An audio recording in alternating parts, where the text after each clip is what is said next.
Hello and welcome to the Fit to Transform podcast, where you learn how to train and diet effectively and, most importantly, how to maintain those results for life, once and for all.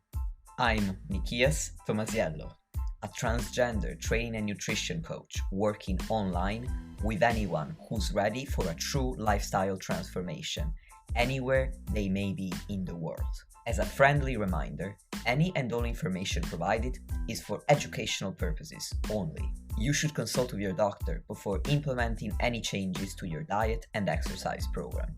With that disclaimer out of the way, thank you for being here. Now grab yourself a cup of tea or pre-workouts and enjoy.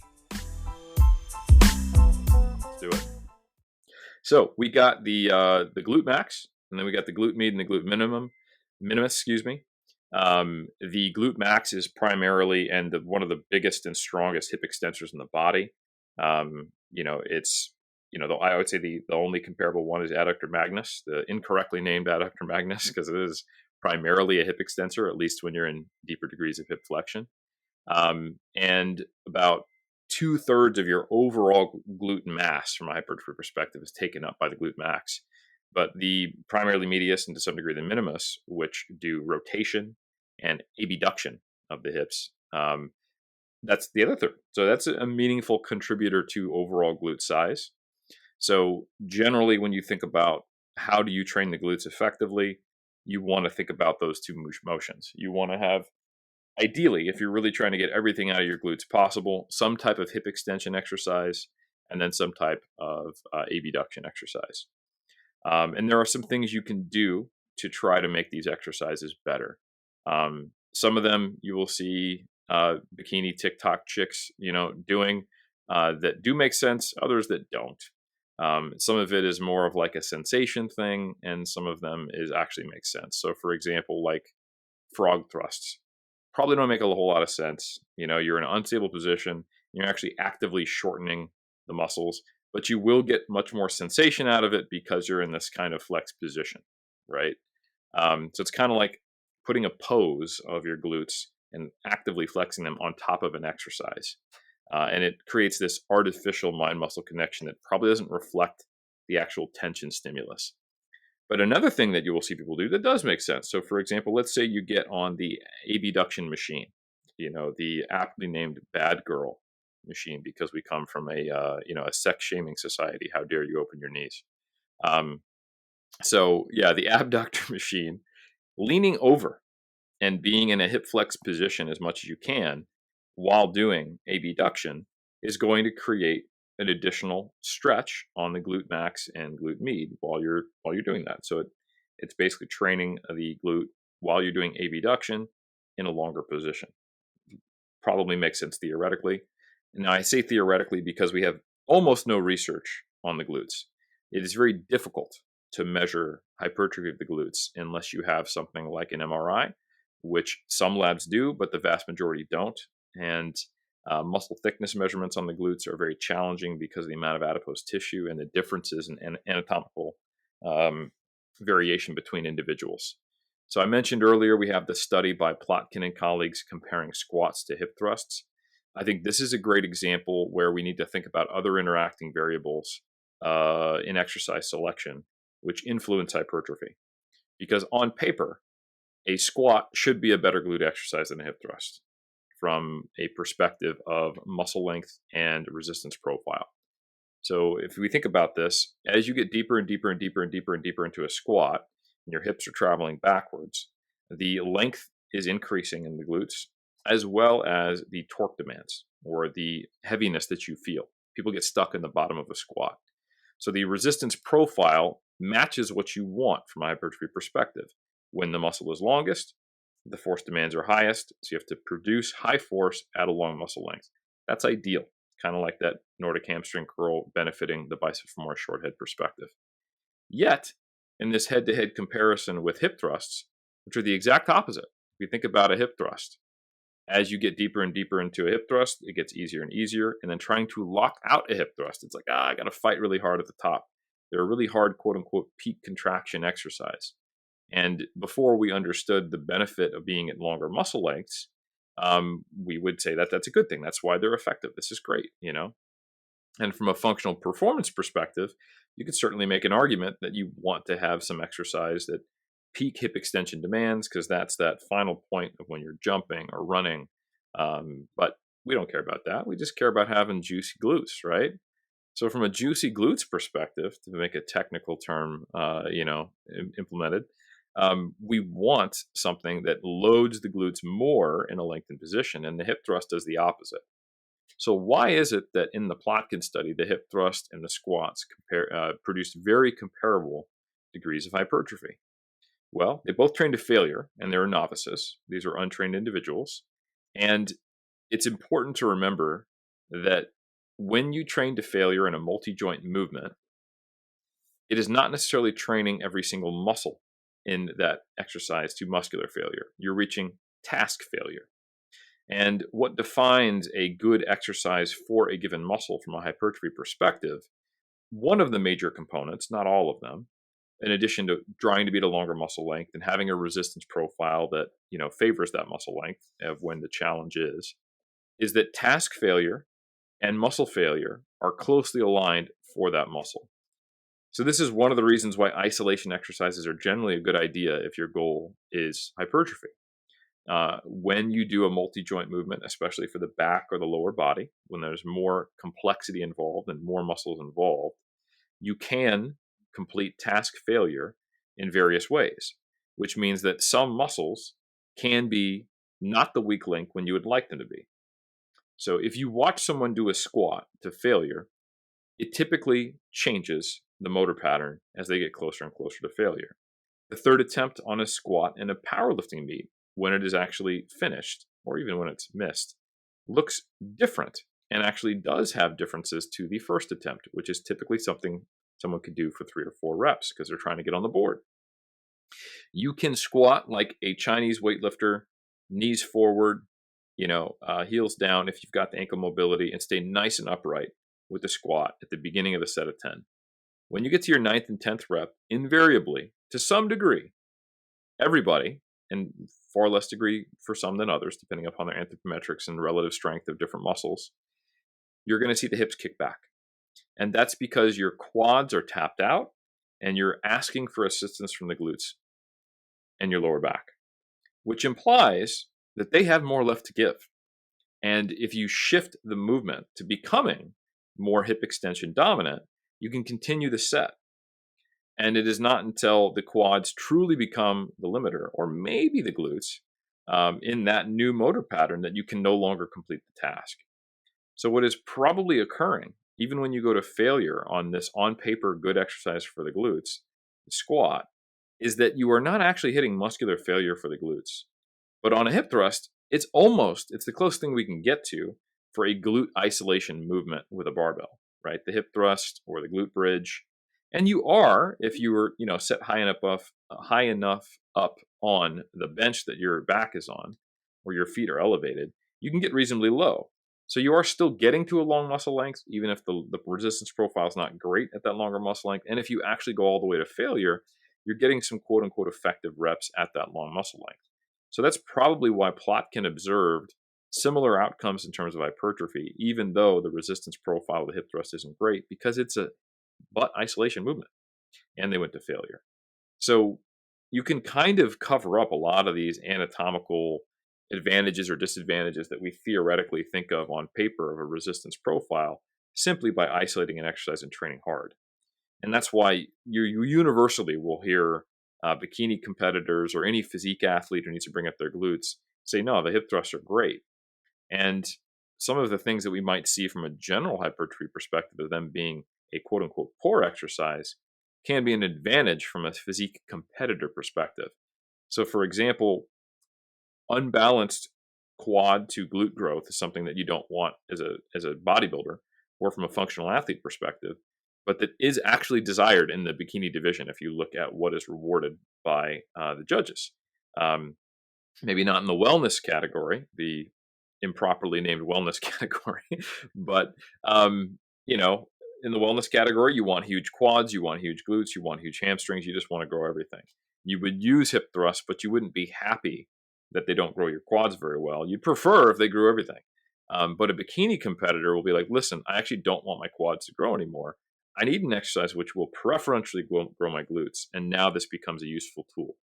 It is not a blunt hammer. It is a surgeon's tool, right? I'm targeting the glutes.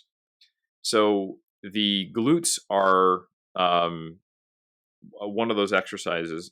Sorry, the hip thrusts are one of those exercises where their strengths can be weaknesses or vice versa, depending upon the context. So generally a lot of the hinging work and the squatting work is going to take care of the bulk of your glute growth. And then you just need to think of, what do I need to sprinkle on top of that? So leg press, squats, if you're doing them to a full range of motion, like I said, that's not any better for the quads based upon the research we have than going to, say, parallel. But very consistently, we see in squats from Kubo and colleagues, as well as other data, that when you squat deeper or leg press deeper, you're probably getting more glute growth, even if the quads are getting a similar stimulus. So doing deep squats, doing deep lunges, doing deep leg presses is going to be a good idea for rounding out your overall glute growth. If you're doing your RDLs, your back extensions, your good mornings that we talked about earlier, you're going to be getting glute and hamstrings growth quite effectively from that. And then then if you're assessing, my glutes are not growing the way I would like them to be, then you want to probably do some isolated hip extension work, like a hip thrust. And then I would also advise doing some abduction work, which could be done if you don't have access to one of the innie-outie machines, the abduction that I described. And arguably even better option, although more time consuming, is to do some version of cable abduction. Just make sure you stabilize your body. You can lie down. Many ways to do this. Follow endless numbers of TikTok influencers who do this, and you can take your leg across your body, put the glute into a greater stretch, and then abduct the other direction. So yeah, and finding a good natural glute path where you're doing a little bit of hip extension, a little bit of abduction, tends to, I find, feel a little more natural for people, rather than just thinking about moving purely in that frontal plane, because we never really purely move in just a uniplanar movement. We tend to have multiplanar rotational movement for most joints. And the hips, if you think about the hip socket, so it's kind of bringing your leg up at like a 45 degree and then kicking out to the side and back a little bit. You can do that with a cable, and you can't do that on, say, a seated hip abduction machine. So yeah, isolate them with some type of hip extension, do some isolated hip abduction, emphasize the lengthened portion. Some people will argue that lengthened bias training doesn't seem to work for the glutes. I would argue that the limited data we have suggests it does. There's another conference abstract that has come out of Mao's group, where they compared the multi-hip extension and lengthened partials perform better than shortened partials and even full range of motion. I'm really curious to see that actually go through full peer review. That was done with MRI. So this makes me think that most muscle groups will probably respond to more quote-unquote lengthened bias training. So yeah, if you want to do hip thrusts or multi-hip, any type of isolation exercise you might have for them, that's a good choice. Some of the glute kickback variations I'm not a huge fan of, because they actually require a substantial amount of quad, and you will feel that and you'll think, oh, I'm doing this wrong. It's like, no, you just can't bend your knee that much and kick back, no matter how much you try to pose your glute and focus on your heel and do it like your favorite influencer and not have your quads contract. Your knee's straightening. It's happening. So, and the quads and glutes are very happy to work together. That's what squats do. So you can make it a little more glute biased, but you're ultimately still going to be training your quads in those variations. So I actually really like the multi-hip. You can do a bent knee hip extension. So it's really targeting the glutes. There's not any hamstring involved, or you're shortening it to even a greater degree than like a hip thrust. So that's my preference. And hip thrusts, once you get strong, especially if you're lean, that barbell will dig into your hips like the Dickens, and setting it up as a pain in the butt, no pun intended. But I like a good hip thrust machine, whether it's the plate loaded one, like there's a good Hammer Strength one, there's a good Techno Gym one, there's a good Nautilus one. And there's also the pin loaded ones like the Booty Blaster. Those are quite good, and that's been copied a little bit. Barbell, obviously, if you want to set it up, go for it, but there are some limitations. and then the multi-hip are quite good. Another cheat code, if you want to try this, is get a dip belt and go to the long cable stack where guys annoyingly do cable flies and take up both. And you will now annoyingly do something. Pin uh, the dip belt or weighted pull-up belt, whatever you want to call it, to one side. Put the cable at hip height. You're probably going to have to load most of the full stack on there. And then you're going to have to do like a football player start to really kind of get forward, grab the other side, and you can do standing cable hip thrusts. And they're a great exercise. They are far easier to set up, but you will probably just have to do high reps. If you are a small person, then you typically have a load that you can do 15 to 20. But very quickly, like for me, I can't really do them unless it's a cable that has not very good pulley assistance, like it's only like a 2 to 1. And then I'm working in the 20 to 30 rep range, just because if you're reasonably strong, the cable stack is not heavy enough for hip thrusts. But if you do that at the end of a workout where you've already done squats, you've done RDLs, you can do a whole leg day, the fatigue might help you make that a pretty useful isolation exercise. So lots of options for the glutes, but essentially it just comes down to do your hamstring and your quad training, and then do some isolated hip abduction and isolated hip extension if you need more to get your glutes to their full potential. I'm curious about your thoughts about contralateral versus ipsilateral lunges and Bulgarian split squats. And for the listeners, when you're doing a contralateral split squat, it means that you're holding the weight on the side of the non-working side, whereas with ipsilateral, you're holding the weight on the working side. It's a good question, and it's one that I don't have a whole lot of experience with, because I end up having to hold weights in both hands if I'm doing dumbbells or using a barbell, just because of the strength demands. So, for example, when I do lunges or Bulgarian split squats, I'm probably working with 20 to 40 kilos in both hands. So you're going to get to a point where that choice is one that you just don't really choose. But you find an overall stable position. I think the loading of where you put that weight, whether it's on one side or the other, is probably going to have a lesser impact on the muscular demands than the stability demands of what just feels better. So I would generally recommend load it in the way that feels more stable, and that's probably going to be better overall for the reasons I discussed earlier regarding stability. But there are some things you can do to modify lunge variations, step-up variations, Bulgarian split squat variations to emphasize the glutes or the quads more. So you can elevate the front foot to get deeper, and this will increase the stretch on both the glutes and the front foot quad, right? You can also elevate the back foot or change the position of the back leg or the position of the front leg so that you can put more stretch on the glutes. And essentially what you're looking for is positioning your feet so that you can be more hip hinged. So this keeps the glutes in a constantly stretched position. So if you do a Bulgarian split squat such that your heel is directly under your knee and your foot is pretty far out in front of you, so that you need to be bent over, and the two dumbbells, if you're holding two, are next to your ankle, your front ankle, you're essentially maintaining the bottom position from a hip angle position of like an RDL the whole time. So the glutes are stretched as you press, and you're not going to get as much rotation about the knee. So you can make a Bulgarian split squat on your front leg very glute dominant by doing that. And then if you have your back foot elevated, you can get a little rec fem and quad out of the back leg. Or you can shift the position so it's more of just stabilizing and really focus on that front leg. Or you can do like a step up where you're on the step, you're stabilizing on one side, you're holding the dumbbell in one hand. Again, choose the contra or ipsilateral, which feels more stable. It's going to be, I'd say, relatively obvious when you do a step up because there's only one position you can really be in. And then lower yourself, other foot coming off the step while staying in a very hip flexed position, so bent over your quad. If people can't really envision that, think of doing like a partial step up where you're keeping your chest close to your knee the whole time and you don't have a large bend in that front knee. You're largely getting like hip change range of motion. That's how you can manipulate a step up or a lunge to make it more glute dominant. Is think of being much more hip flexed.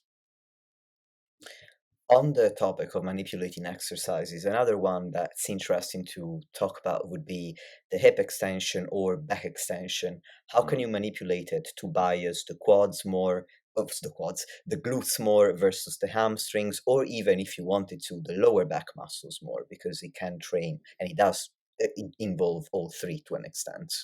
Yeah, I played with this a little bit, like trying to purposely round your lumbar and your upper back. I find that basically it technically it actually makes your lumbar muscles at a longer muscle length throughout the movement, but you're also not contracting them. They're not having a length change to contribute to the concentric to the same degree, except in kind of the lower lumbar. So some people, and I find this is very individual, and I don't know how much the sensation actually tracks with hypertrophy. Um, find that trying to keep their spine rounded or flexed, they feel their glutes and their hamstrings more on a back extension.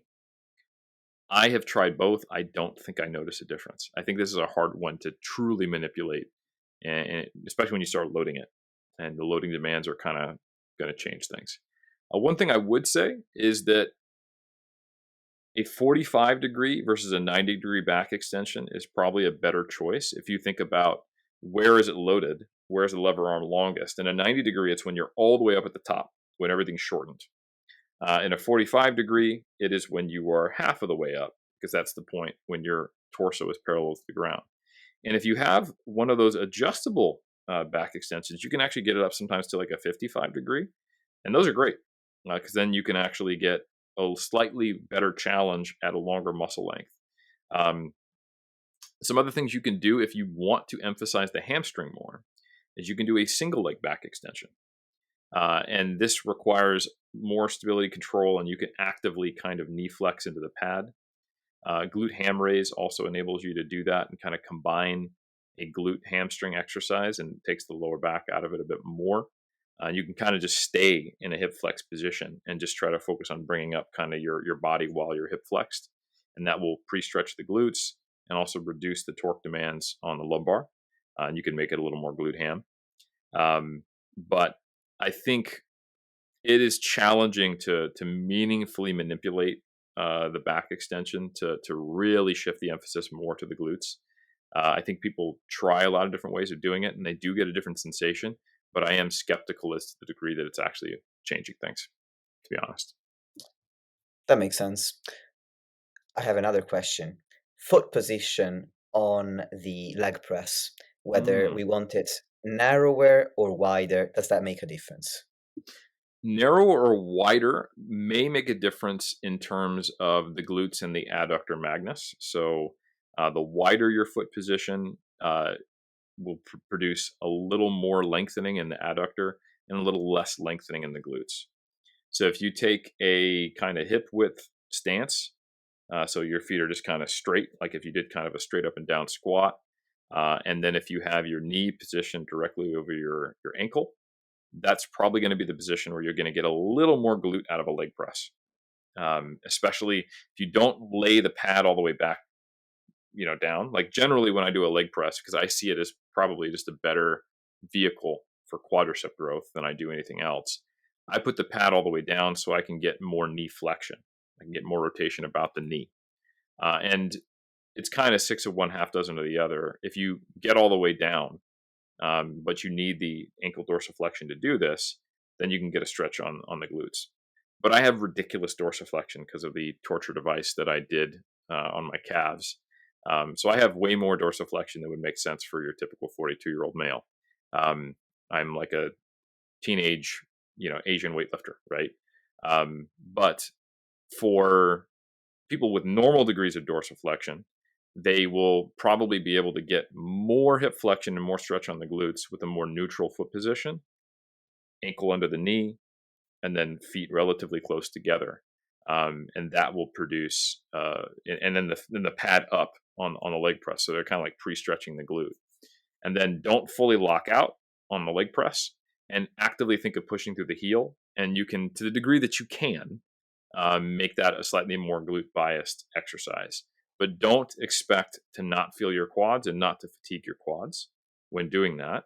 They're training at a slightly shorter muscle length, and you're trying to de-emphasize them, and you're doing everything in your power biomechanically to do so. But much like those kind of glute kickback machines, where you're invariably going to feel your quads, and just like on an RDL, you're going to invariably feel your lumbar, there's no way to perform a leg press of any type, or to perform an RDL, or to perform a glute kickback without your quads or your lumbar, respectively, given the example I was giving, contributing. There's no way around it. So, yeah, if you want to have a more quad dominant leg press, lay the seat all the way down, put your feet as low as you possibly can.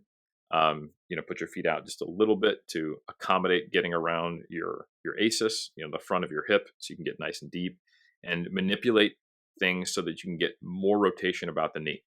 If you're trying to get the glutes a little bit more, then you want to get more rotation about the hip, and that's essentially the differences. And you want to have a higher, slightly higher or slightly lower foot position. You take it too far and it just becomes awkward. Like you can't, like if you put your feet all the way at the top and like your ankle is actually above, like if you were standing and you like your knee would be behind your toes, you would think that would be more glutes and hamstrings, but it ends up just creating a pretty awkward, poor stability and poor range of motion exercise. So yeah, I think probably the best is a relatively narrow stance, ankle under your knee. And if you don't have amazing dorsiflexion, then kick the back pad up a little bit to pre-stretch the glutes. That makes sense. Would you do anything to manipulate a Romanian deadlift to make it more glute dominant than hamstring dominant? I wouldn't. I would just choose a different exercise, but you can. If you do a little more of a squat on the good morning, there's active shortening of the hamstring, and you're doing what I basically said is not the right way of performing it, you are going to get more glutes because you're actually now having to extend the hips a bit more. But I'm not convinced it's not going to necessarily just get shifted to the lumbar and the quads more anyway. So I think there are better variations for that. I would rather do something like that step up that I described earlier, or the Bulgarian split squat, where you're going, listen, okay, cool. I already know what I'm doing here. This is not some type of hinge squat hybrid. I am doing something for my quads and glutes, right? Versus taking a hamstring glute exercise and introducing more degrees of knee flexion into it, which also requires more knee extension torque, which makes it a little more quad dominant, right? It becomes less of a hinge, no matter how you how you dice it when you start trying to make an RDL or a good morning more glute dominant. So I think you're better off looking at hip thrusts, back extensions, and pure lunges that you're just changing the position so that you're in more hip flexion throughout when you were trying to get more glutes out of it personally. That makes sense. Correct me if I'm wrong, but earlier you were talking about research showing that going very deeply on leg presses and squats doesn't seem to make a difference to quad hypertrophy compared to reaching parallel, but it does make a difference for glute hypertrophy. So, would you say that if you really wanted to grow the quads and take out the glutes as much as possible from this kind of exercise, then you would actually go for less depth on a leg press or a squat in that case? And if so, how do you know where to stop Good in question. terms of how much depth is good enough for quads while taking out more of the glutes? Yeah. And this, I could give people the averages that were used in these studies, but frankly, I think there's huge individual differences here with to what degree is someone actually seeing a length change in their quad versus their glutes. But I can say this very confidently: leg press and squats produce, even when it's not all the way down, like we're talking like to parallel, or what we might describe as a full half squat. I think some of us think of a half squat from a powerlifting perspective, and it's a very, very high. But if we think about someone squatting to okay, that's like a commercial gym squat depth. Like that squat depth produces more hypertrophy than a leg extension around the quad. But going deeper than that doesn't consistently produce more quad growth. When we look at isometric research, so this is just different knee angles and no change in knee angle. So you're just contracting against an immovable pad, and overcoming isometric. You're pushing as hard as you can on an isokinetic dynamometer, set to isometric mode. You do see generally greater hypertrophy in the quads at at larger degrees of knee flexion, but they don't typically test at really, really extreme degrees, like 125 degrees of knee flexion, like the max you can get to. So there was a study, I believe, by I don't want to miscite. I think it's Burke, or maybe it might have been Larson. Yeah. Larson did a recent study where they went down to like all the way down the deepest position someone could get on a leg press versus what would be described as probably similar to a parallel squat. Just like a couple degrees above what would be powerlifting legal, and no difference in quad growth. However, Kubo and colleagues, they compared half squats to full squats, and they saw greater growth in the glutes, but no differences in quad growth, or at least non-significant differences. So what I would generally advise is for glutes, if you want to get the maximum amount of glutes out of a squat or a leg press that you can, go as deep as you can without compensation or pain. And then if you were trying to de-emphasize the glutes and get as much quad growth out of it, you probably want to go down to what I would describe as respectable but not powerlifting legal depth, right? So where your bottom of your hamstring is roughly parallel to the ground, that's probably a good position to squat to. That's not the point where your hip joint is actually crossing underneath your knee joint, which you need to see in powerlifting. But it is a respectable bodybuilding squat where, unless you say you're a powerlifter, you probably won't get a whole bunch of nasty YouTube comments. That makes sense. So yeah, that's quite different from the school of thought from a few years ago when people would think that going as deep as possible on a squat or a leg press would be more ideal for quad growth, which is quite interesting.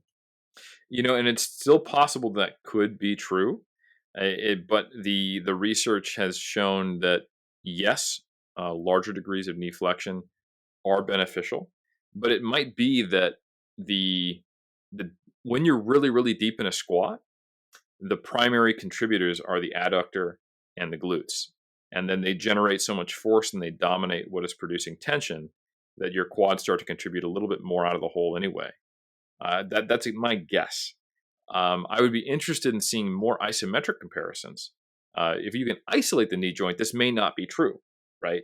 And in general, when you see more range of motion in isolation, it's a pretty consistent pattern that more range is better.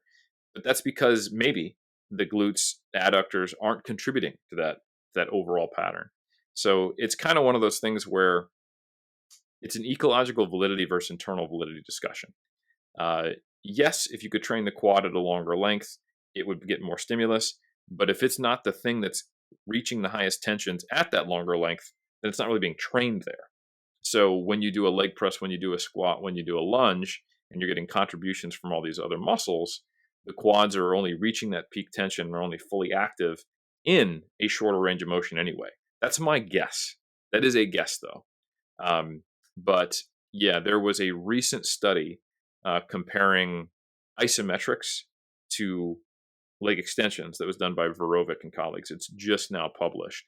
And they gave people an isometric leg extension at 125 degrees. So the max position they could be in versus your traditional leg extensions. And they produced very comparable hypertrophy about the knee. So, and when you look at a really good systematic review by Oranchik and colleagues from 2019, they look at all the isometric data. There's a general trend of seeing about 50% more hypertrophy at larger degrees of knee flexion. The caveat, though, is that almost all of these isometric studies are not near that 125 degree full flexion. We're talking, 2/3 of that at most, if I recall correctly.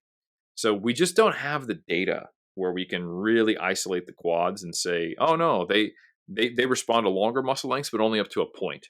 And it is this point that's far less than the internet thinks it should be. It may be more of a function of the multi-joint nature of how we train them. So hard to say. So based on what you're saying, what I'm thinking is, in that case, potentially on a hack squat machine, going deeper could be beneficial because you can't get as much of a hinge in motion because the machine doesn't let you. So the glutes are taken out automatically by the machine itself. So potentially in that case, lowering yourself down and getting more length out of the quads could benefit them more. Whereas when you're doing a squat with a bar or on the Smith machine, at that point it's very easy to start doing a hinge at the bottom and using more of the glutes. Yeah, exactly. So the more you, I would hypothesize that's also true. Um, it's hard to say though, because when you get really, really, really deep on a hack squat or a feet forward Smith, uh, or any kind of upright manipulated machine based exercise, like a pendulum squat, you are also getting deeper into knee flexion. So you are fixing the position of your back. So maybe you can't quite exert as much of a hip extension torque or moment, but I don't know that to be true. And it's a little more beyond what my brain can envision from on the fly biomechanical modeling of joint torques, right? Um, but I would say that from a sensation perspective, and what do I feel the next day? When I do a hard set to failure of barbell squats deep, even high bar, or front squats, I do get more glute DOMs than when I do hack squats, deep leg press, or feet forward wedged Smith machine squats where I'm doing everything I can in my power to keep my hips extended and my knees forward. And I get much more adductor as well when I do barbell and free weight squats than when I do hack squats all the way down. So my perception is that you're able to shift the limiting factor and not train the adductor and the glutes as close to failure when you do those movements close to failure. So take that for what it's worth. This N of 1, that's actually not true. N of probably 100 with the people I've coached who have report similar things. I think you're probably right, Nick. But I'm not 100% confident in saying that is the case for everybody. No, that makes sense. However, your perception tracks with my own. Well, then, Just hey, we got N purely of 101 anecdotal. now. We're killing it. So Exactly. I mean, that's more than a lot of studies, to be fair. you're not wrong. And we don't have necessarily the most precise measurement error of like, hey, bro, I think this is getting my stuff. But, that's not necessarily an MRI, but I think, hey, it's something. So It's better than nothing. it is 100% true. Well, Eric, thank you so much. You exhausted all of my questions about these muscle groups that we covered today. Is there anything that you would like to say in closing that maybe we didn't touch on with the depth that you would have wanted to, or anything that we haven't touched on at all? Yeah, one higher level concept when it comes to programming is much like sometimes people think of a higher volume or a closer to failure day, and then how do I position that next to another day? Basically, a high stimulus versus a low stimulus. Don't just think about that in terms of volume and proximity to failure. You will also need to think about that in terms of which exercise is biased, and then the resistance profile and the stretch. All of those things can enhance the experience of muscle damage and fatigue. And the overlapping muscle groups that are trained, often the glutes and the lumbar, in some of these exercises. So, like for example, if you're training things with a relatively high frequency, um, so I personally train with a full body push, full body pull alternating. So I'm doing a hinge and isolated knee flexion exercise, alternating every other day with a squat pattern and an isolated knee extension exercise. You have to be mindful of the effect on your next exercise of the same work muscle groups, which is happening 48 hours later, as well as what's happening the next day. So, for example, if I do an all-out set of good mornings or RDLs, hinge, or like a glute dominant lunge pattern, the next day I'm going to see decrements in performance on a combined knee extension, hip extension exercise, like a leg press or something like that. So when I do that, I purposely think the next day of doing something that is much more isolated to the quads.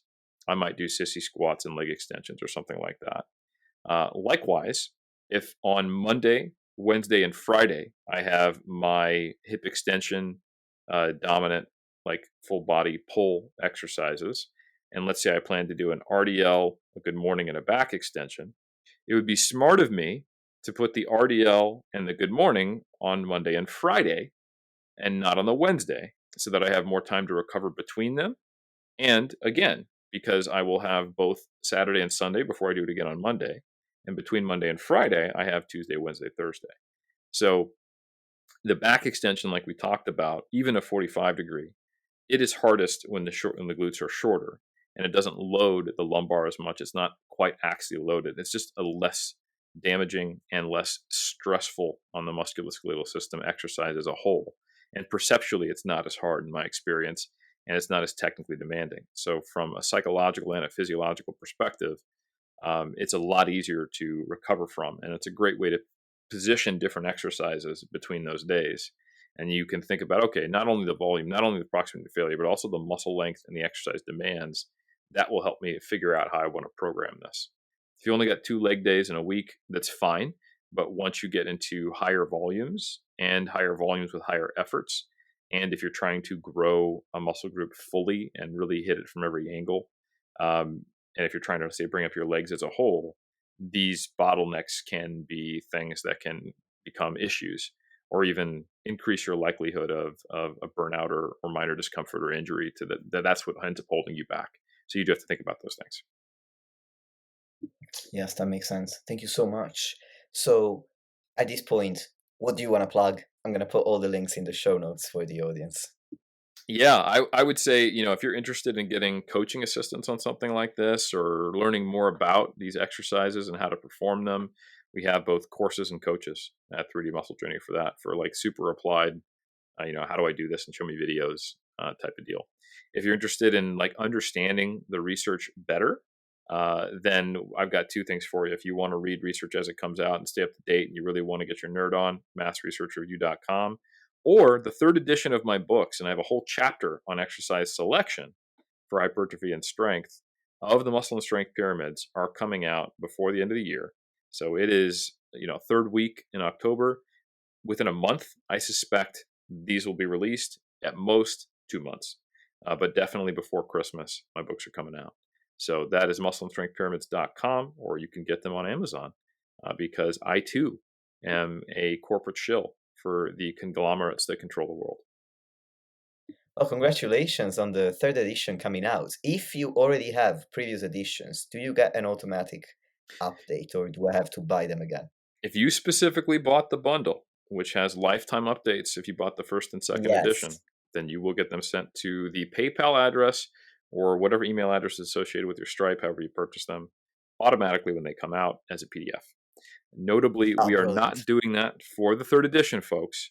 So this is a shout out and a big nod to everyone who has been down for the cause since as early as 2015 or as early as 2018 for those pre-sales for the 1st and 2nd edition.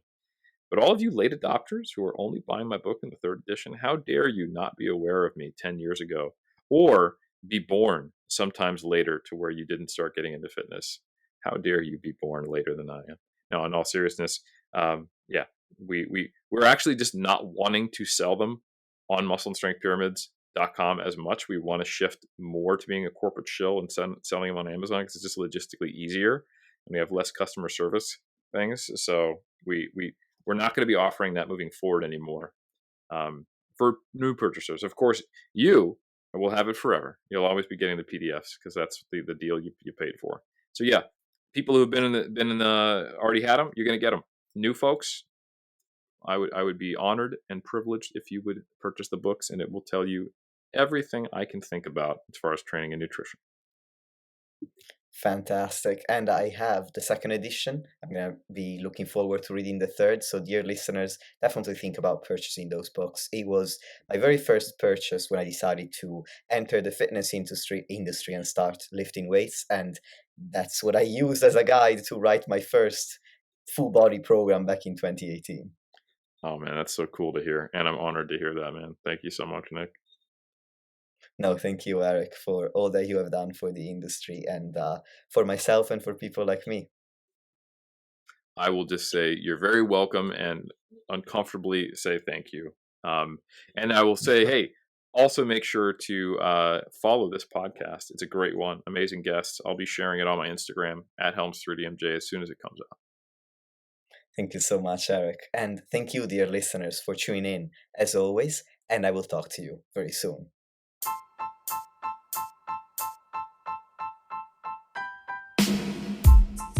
Lastly, if you want to support the podcast and help me reach more people, please leave a 5-star rating or review on any podcast platform that you're using. Thank you very much for listening, and I'll speak to you soon.